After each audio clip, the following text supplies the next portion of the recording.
Assalamualaikum warahmatullahi wabarakatuh. Perkenalkan, nama saya Rindiani Irvana Haryanto, NIM 63 dari kelas 3B.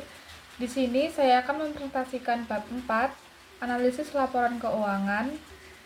Tugas ini saya buat untuk mengganti UTS Manajemen Keuangan yang diampu oleh Bapak Dosen Purwanto, SEMM.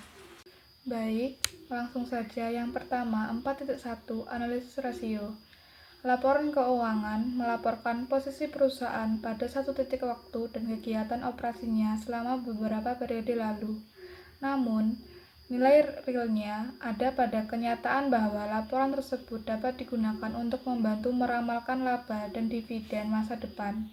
Dari sudut pandang investor, perumahan masa depan adalah inti dari analisis keuangan yang sebenarnya. Sementara itu, dari sudut pandang manajemen, analisis laporan keuangan berguna untuk membantu mengantisipasi kondisi masa depan. Yang lebih penting lagi adalah sebagai titik awal untuk merencanakan tindakan-tindakan yang ada memperbaiki kinerja dari masa depan.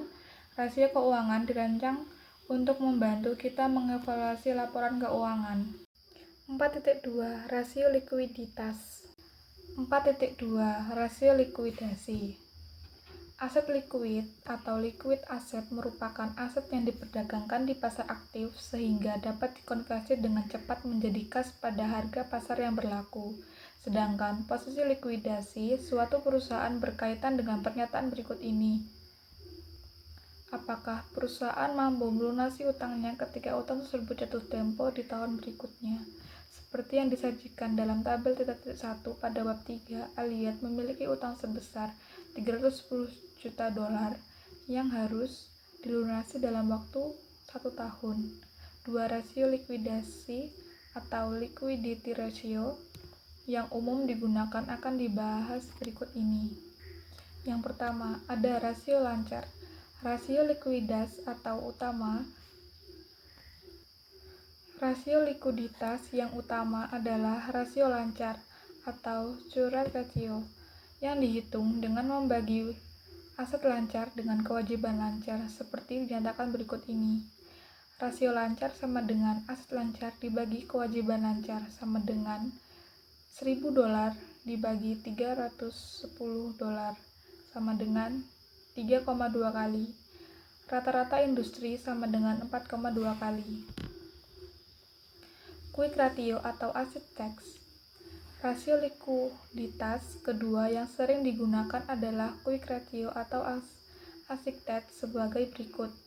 Rasio cepat atau asset tax sama dengan aset lancar dikurangi persediaan dibagi kewajiban lancar sama dengan $385 dibagi $310 sama dengan 1,2 kali. Rata-rata industri sama dengan 2,2 kali. Selanjutnya, 4.3 Rasio manajemen aset. Kelompok rasio yang kedua, rasio manajemen aset atau asset management ratio, mengukur seberapa efektif perusahaan mengelola asetnya. Rasio ini menjawab pertanyaan, apakah jumlah setiap jenis aset terlihat wajar, terlalu tinggi, atau terlalu rendah jika dilihat dari penjualan saat ini dan proyeksinya. Ketika perusahaan mengakuisisi aset, Aliat dan perusahaan lain harus mendapatkan modal dari bank atau sumber lainnya. Rasio perputaran persediaan. Rasio perputaran merupakan rasio di mana penjualan dibagi dengan aset sesuai dengan namanya. Rasio ini menunjukkan seberapa kali pos tersebut berputar sepanjang tahun.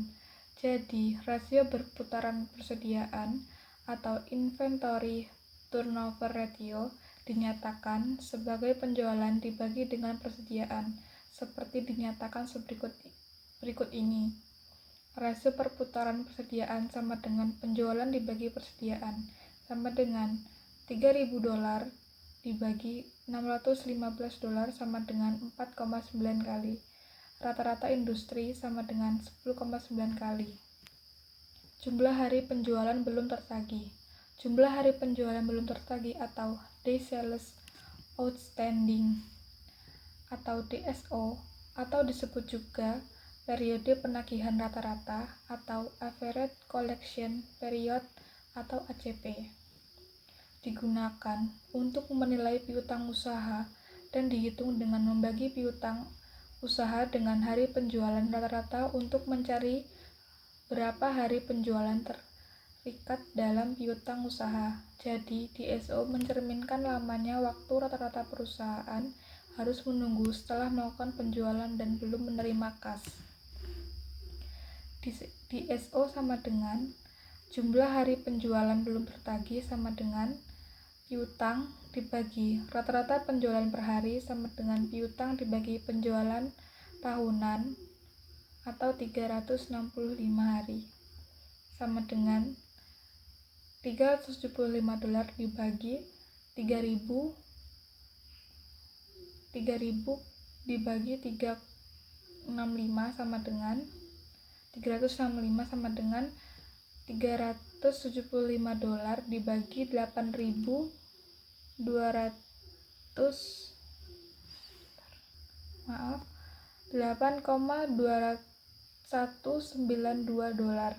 sama dengan 45,625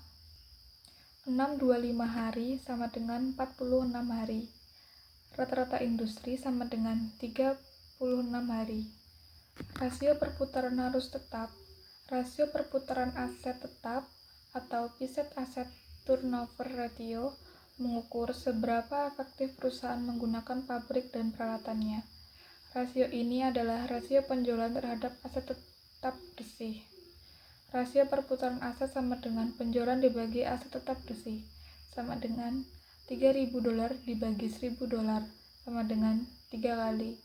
Rata-rata industri sama dengan 2,8 kali. Rasio perputaran total aset.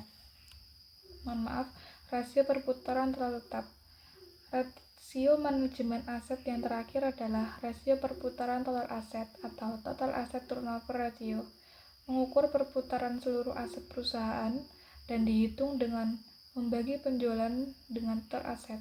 Rasio perputaran total aset sama dengan penjualan dibagi total aset sama dengan 3.000 dibagi 2.000 sama dengan 1,5 kali. Rata-rata industri sama dengan 1,8 kali. Baik, sekian presentasi dari saya. Mohon maaf jika ada salah kata.